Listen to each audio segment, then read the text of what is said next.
out of the way so you don't see it. Well, you see it in the slide, but Oh, well then it's useless. Say it Make a few everything. times. Say it a few times. I would say. Welcome to the kitchen where we make everything but pasta. Have you ever had a recipe where you called for buttermilk and you didn't have any? Well, I have a really quick recipe where you can make it with just a couple ingredients. Here I'm going to make 3/4 cup buttermilk.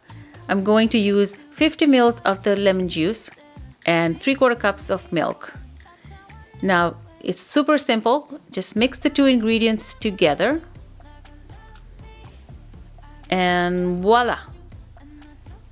Let it sit for 5 minutes or so and you've got yourself a 3/4 cup buttermilk.